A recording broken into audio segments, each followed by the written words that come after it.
ইউটিউবে যে আমার চ্যানেল আছে ত্রিদি বাইকার, এই ত্রিদি বাইকারে আমি নভেম্বর মাস থেকে এই লং ভিডিও দেওয়া বন্ধ করে দিলাম। দেখো, এমনিতেই আমি ইউটিউবের জন্য বা ফেসবুকে ভিডিও দেওয়ার জন্য কিন্তু আমি ঘুরে বেড়াই না। আজকে ২৭শে ডিসেম্বর ২০২৫, মোটামুটি আর কয়েকদিন পরই এই ২৫ সাল শেষ হয়ে যাচ্ছে। আর এই ২৫ সালের মধ্যে অনেক জায়গা আমরা ঘুরেছি, তো সেই নিয়ে আজকে ভিডিও। তো এই বছরের প্রথমে যে মেগা ইভেন্ট যেটা চালু ছিল সেটা হচ্ছে কুম্ভ মেলা, মানে মহাকুম্ভ যেটাকে বলে। আর এবারে কুম্ভ মেলা ছিল হচ্ছে এলাহাবাদে। আর যেহেতু এটা মহাকুম্ভ আর প্রচারটা সেই করা হয়েছিল সরকারের তরফ থেকে, তো এই মহাকুম্ভ মেলায় প্রচুর ভিড় ছিল, প্রচুর ভিড়। এমনকি যেটা মানে আমরা খবরে যেটা দেখেছি যে যারা এসি বা রিজার্ভেশন টিকিট কেটে যারা ট্রেনে করে গেছে তারাও অনেকে বসতে পারেনি, যারা মধ্যেখান দিয়ে উঠেছে। তাই জন্য আমরা কী করেছি, আমরা এই টাটা ন্যানো করে যে গাড়িতে আমি এখন বসে আছি, এই টাটা ন্যানো চালিয়ে আমি এলাহাবাদ গেছিলাম বালুরঘাট থেকে কুম্ভ মেলা দেখতে। তো মোটামুটি এখন বাজে 10টা, হ্যাঁ প্রায় 10টা বাজে। আমরা চলে এসেছি সিমরাহি বলে একটা জায়গায় বিহারে। এখানে এসেছি আমরা ডিনার করার জন্য। আর এলাহাবাদের আগে আমাদের ফার্স্ট হল্ট আমরা দিয়েছিলাম হচ্ছে বেনারসে আমরা একটা হোটেলে ছিলাম। বেনারসে সেরকম কিছু দেখতে পাইনি, কারণ ভিড় প্রচণ্ড ছিল। মেন যে স্পট বেনারসে, সেই স্পটে আমরা যেতে পারিনি। আমরা সন্ধে আরতি দেখতে পাইনি, কিছুই দেখতে পারিনি বলতে গেলে। কিন্তু বেনারসে জাস্ট ছিলাম, অনেক চেষ্টা করেছিলাম অনেক কিছু দেখার। মন্দিরে ঢোকার কথা ছিল, আমাদের ইচ্ছা ছিল, কিন্তু ঢুকতে পারিনি। তো এই ছিল আমাদের পুরো ফেব্রুয়ারি মাসে কুম্ভ মেলা। আর আমরা মৌনী অমাবস্যার সময় এই কুম্ভ মেলায় সাক্ষী ছিলাম ওই দিন। মার্চ মাসে পাবং বলে একটা অফবিট গ্রামে কালিম্পংয়ে খুব সুন্দর লেগেছে। আর তার সঙ্গে পাবংয়ের থেকে অ্যাসাচ ঘোরার দেখতে গেলে পাহাড় তো ন্যাচারাল, মানে অ্যাসাচ হাইফাই কোনো দেখার স্পট নেই, সব কিছুই স্পট বলতে পারো। তো আমরা গেছিলাম ডেলোতে আমার গিন্নি ওখানে প্রথম লাইফে এক্সপিরিয়েন্স করেছে হচ্ছে প্যারাগ্লাইডিং। মার্চের পরে আমরা যাই হচ্ছে উত্তরে আমি মেনলি ক্যাম্পিং করার জন্য যাই। উত্তরে হচ্ছে ওয়েস্ট সিকিমে একটা ছোট্ট গ্রাম, খুব সুন্দর, মানে চারিদিকে পাহাড় দিয়ে ঘেরা। উত্তরে আমার এই নিয়ে 3বার যাওয়া হলো। আমি প্রথমবার গেছিলাম হচ্ছে 2012 সালে। এবারে আমরা বাইক করেই যাই, কিন্তু শিলিগুড়ি থেকে ভাড়া নিই। তো উত্তরের দুর্দান্ত একটা এক্সপিরিয়েন্স, একটা অফবিট হ্যামলেটে আমরা টেন্ট ভাড়া নিয়েছিলাম, আর খুব সুন্দর একটা এক্সপিরিয়েন্স হয়েছিল। আমাদের রুম থেকে বেলকনি দিয়ে এই দেখা যাচ্ছে এই একটা ভ্যালি, সুন্দর। এখানে অনেকগুলো হোমস্টে হয়ে গেছে।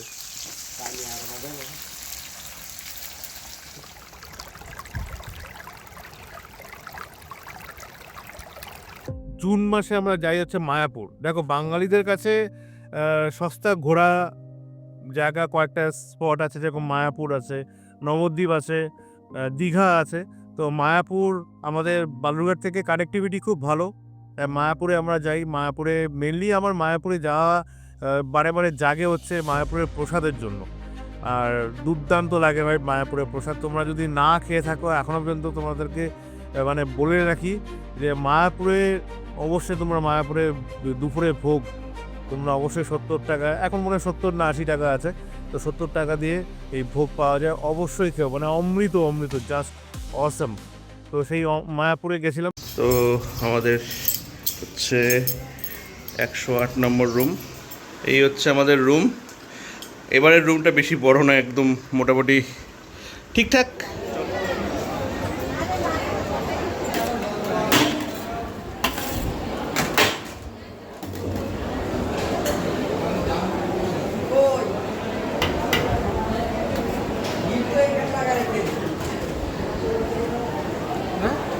এত ভিড় হয়েছে, লোকরা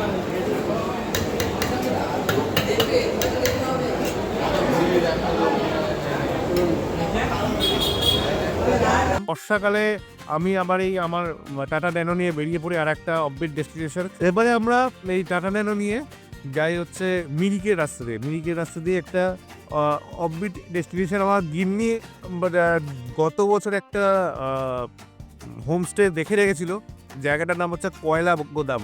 খুব আনকমন নাম, কিন্তু রাস্তার উপরেই পড়ে।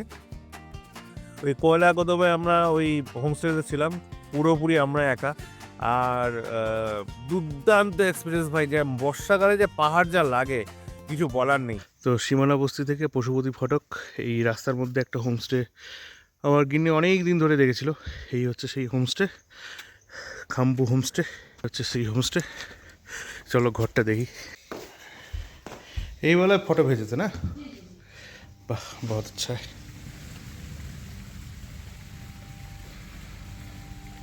তারপরে আমরা যাই হচ্ছে অক্টোবরে প্রত্যেকবার আমি ট্রাই করি যে আমার কাছে যেহেতু ছুটি কিছুটা থাকে, যেহেতু আমি একটা প্রাইভেট কোম্পানিতে চাকরি করি, আর প্রাইভেট কোম্পানিতে ছুটি মেনলি এই পুজোর সময় দেয় 3-4 দিনে, তার সঙ্গে এক্সট্রা 4 দিন এক্সট্রা যদি ছুটি নিয়ে নিই সিএল, তো মোটামুটি 10 দিনের একটা ছুটি পাওয়া যায়। দিল্লি পর্যন্ত টিকিট কেটে রেখেছিলাম 2 মাস আগেই, যে লাদাখ না কাশ্মীর যাব।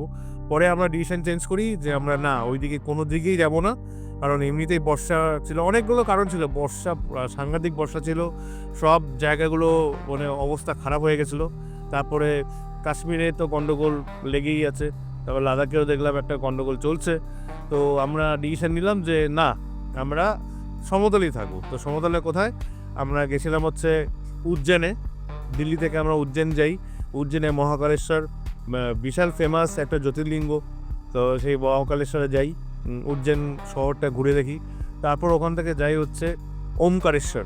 খুব সুন্দর আমার লেগেছে মহাকালেশ্বর। ওমকারেশ্বরে ড্রোন উড়াই, খুব সুন্দর লাগে। বেশি আমি উড়াতে পারিনি, কারণ যেহেতু ওটা ফরবিডেন, মানে ড্রোন উড়ানো, ড্রোন রেস্ট্রিকশন জোনের মধ্যে পড়ে। তাও যেটুকু পেরেছি আমি ড্রোন উড়িয়েছি। তারপর ওখান থেকে যাই হচ্ছে মুম্বাইতে আমার গিন্নি মুম্বাই অনেক দিন ধরে বলছিল যে মুম্বাই দেখবে। তো মুম্বাইতে 2 দিন থাকি এবং প্রচুর সুন্দর করে আমরা ঘুরতে পারি। হ্যাঁ, ফিল্ম স্টারের বাড়িগুলো আমরা আমাদের যাওয়ার ইচ্ছা ছিল, কিন্তু বৃষ্টি বাদলের জন্য আমরা ওই জায়গাটা, ওই ফিল্ম স্টারের বাড়ি আমরা অপশান ছিল, কিন্তু আমরা যেতে পারিনি। তারপর মুম্বাই থেকে আমরা যাই হচ্ছে আহমেদাবাদে আমরা হাফবেলা থাকি। ওখানে আহমেদাবাদে গান্ধীজির আশ্রম প্লাস আরও কয়েকটা জায়গা, ফেমাস স্পট আমরা দেখি।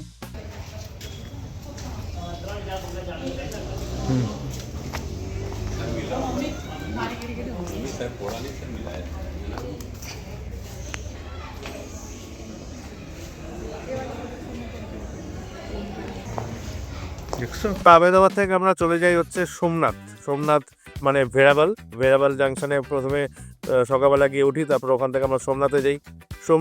সোমনাথ মন্দির, মানে আমার জ্যোতির্লিঙ্গের মধ্যে প্রথম জ্যোতির্লিঙ্গ হচ্ছে সোমনাথ মন্দির। আর অনেক ফেমাস, অনেক পুরনো মন্দির। অনেক দিন ধরে, অনেক ছোটোবেলা থেকে আমি সোমনাথ মন্দিরের কথা শুনে আসছি, এবং অবশেষে দেখলাম একটা অন্যরকম আকর্ষণ আছে, আমি যে এইটুকু বলতে পারি। আর তারপর সোমনাথ থেকে আমরা যাই হচ্ছে দ্বারিকা। সোমনাথ থেকে আমরা দ্বারিকা যাই হচ্ছে ট্রেনে করে। এবারে বেশিরভাগ এই যে পুরো ট্রিপটা হয়েছে আমাদের ট্রেনেই হয়েছে। আর এই পুরো ট্রিপটা আমি ট্রেন প্ল্যান করি মোটামুটি 1 মাস আগে। আর টিকিটগুলো বেশিরভাগই আরএসি বা ওয়েটিং লিস্টে থাকে। পরে এগুলো সবগুলোই কনফার্ম হয়ে যায়। জ্যোতির্লিঙ্গ আছে নাগেশ্বর জ্যোতির্লিঙ্গ, ওখানে আমরা স্কুটি একটা ভাড়া নিই দ্বারিকাতে। ওখান থেকে পুরো ঘুরি, ড্রোনও উড়াই, খুব সুন্দর লাগে জায়গাটা, খুব সুন্দর। তারপর দ্বারিকা থেকে আমরা যাই হচ্ছে ভুজ হচ্ছে একটা শহর গুজরাটের মধ্যে, খুব সুন্দর জায়গা। ভুজে আমরা মেনলি আমাদের টার্গেট থাকে হচ্ছে রান অফ কাচ দেখার, রোড টু হেভেন, যেটা ওয়ান অফ দ্য মানে আমার যতগুলো ট্রিপ আছে, ওয়ান অফ দ্য বলতে পারো যে মোস্ট অ্যাওয়েটেড ট্রিপ ছিল এই ভুজ। কিন্তু টাইমটা একদম আমরা রং চুজ করি। অ্যাকচুয়ালি অক্টোবর-নভেম্বরে রান অফ কাচ বা রোড টু হেভেন যাওয়া উচিত না, যেহেতু আমরা পুরোটাই জল পেয়েছি। এই যে এখন ডিসেম্বর চলছে, এই ডিসেম্বর-জানুয়ারিতে জায়গাটা পুরোপুরি সাদা হয়ে যায়। আর অ্যাকচুয়ালি টাইম হচ্ছে টুরিস্ট স্পটের হচ্ছে এই সময়টা। তো যাকে আমরা ওটা পুরো আনন্দ নিই, খুব মজা করি। তারপর আমরা চলে আসি আবার দিল্লিতে। এই হচ্ছে আবার পুরো এই বছরে 2025-এর ঘোরাফেরা। অ্যাট এ গ্লান্স তোমাদেরকে বলে রাখলাম। এখন আমি আমার টাটা ন্যানোতে আছি, বাইরে প্রচণ্ড কম টেম্পারেচার। এখন এই গাড়িতে আমি খুব আরামভাবে আমি বলতে পারছি, মোটামুটি গাড়ির ভিতরে 20 মতন সেলসিয়াস হবে, বাইরে কিন্তু মোটামুটি 11-12 সেলসিয়াস আছে, মানে বাইরে বেরোলেই একদম হাড় কাঁপানো ঠান্ডা। ইউটিউবে যে আমার চ্যানেল আছে ত্রিদি বাইকার, এই ত্রিদি বাইকারে আমি নভেম্বর মাস থেকে এই লং ভিডিও দেওয়া বন্ধ করে দিলাম। কারণ আমি অনেক চেষ্টা করলাম, আমি ইউটিউবের কাস্টমার কেয়ারে অনেকবার অসংখ্যবার আমি ওদেরকে কন্ট্যাক্ট করি রিগার্ডিং মাই ভিউজ, কারণ ভিউজ না হলে ভাই চ্যানেলে রেখে লাভ নেই। আর ইউটিউবের এখন কি নিয়ম যাই না, মানে পুরোনো চ্যানেলগুলো ভিউজ কমিয়ে দিয়েছে, তো আমার চ্যানেলে পুরো ভিউজ একদমই নেই বলতে গেলেই চলে। আর আমি তারপর ডিসিশন নিই যে না, আমি লং ভিডিওগুলো আমি আর একটা আলাদা চ্যানেল খুলবো, সেই চ্যানেলে আমি ভিডিওগুলো রেগুলার দিতে থাকবো। আর আমার এই ইউটিউব চ্যানেল যেটা ত্রিদি বাইকার বলে আছে, সেটা তো আর বন্ধ করা যায় না। সেটাতে মোটামুটি ভিউজ আছে হচ্ছে শর্টসে ভিউ আসছে যা আসছে। তো আমি ডিসিশন নিলাম অবশেষে যে আমার এই ত্রিদি বাইকার ইউটিউব চ্যানেলে আমি এই শর্টসই ছাড়বো, আর এইগুলোতে যা হবে হবে। আর নতুন চ্যানেলে যেটা আমি ক্রিয়েট করেছি সেটা আমি লং ভিডিওস দেবো। দেখো, এমনিতেই আমি ইউটিউবের জন্য বা ফেসবুকে ভিডিও দেওয়ার জন্য কিন্তু আমি ঘুরে বেড়াই না। আমার ঘুরে বেড়ানোর মেন ভিতর থেকে জাগে, আর আমি নিজের পয়সায় ঘুরি বেশিরভাগই। 99% যা আমি ঘুরি সবই হচ্ছে নিজের পয়সা দিয়ে। হয়তো 1% স্পন্সর আসে, তাও খুব কম, যেহেতু আমি অতটা ফেমাস না। আর বালুরঘাট একটা বলতে পারো একটা রিমোট একটা জায়গায় থাকি, তো এখানে কেউ স্পন্সর করতেও আসে না। ওকে, তো এই হচ্ছে ব্যাপার। আর হ্যাঁ, আমার একটা ফেসবুকে পেজ আছে যার মোটামুটি ফলোয়ার ওই 9K এর মতন ফলোয়ার আছে। এইসব যতগুলো ভিডিও আমি ইউটিউবে দিই, প্লাস ডেলি যেগুলো হচ্ছে সেগুলো আমি ফেসবুকেও ছাড়ি। যতটা আমি ইউটিউবে না অ্যাক্টিভ, ততটা আমি ফেসবুকে এখন এই মুহূর্তে অ্যাক্টিভ আছি, ঠিক আছে? তো ফেসবুকে মোটামুটি স্যাটিসফ্যাক্টরি ভিউজ চলে আসে। তো তোমরা ফেসবুকে ওই চ্যানেলে গিয়েও তোমরা ফলো করতে পারো, একই নাম ত্রিদীপ বাইকার। আর আমার নতুন ইউটিউব চ্যানেলের নাম হচ্ছে ত্রিদীপ চৌধুরী, আমার নামেই। তো আজকে এই ভিডিওটা এখানেই শেষ করছি। তোমাদেরকে এই নতুন বছরে অগ্রিম হ্যাপি নিউ ইয়ার জানাচ্ছি। সবাই ভালো করে কাটাক এই নতুন বছর। নতুন যেগুলো আমাদের স্বপ্ন, নতুন আমাদের যে আকাঙ্ক্ষা, নতুন আমাদের ড্রিমস, এই নতুন বছরে সবার পূর্ণ হোক, আর সবাই যেন ভালো থাকি, এই নিয়ে আজকে এই ভিডিওটা শেষ করছি। সবাই ভালো থাকো, take care and bye by.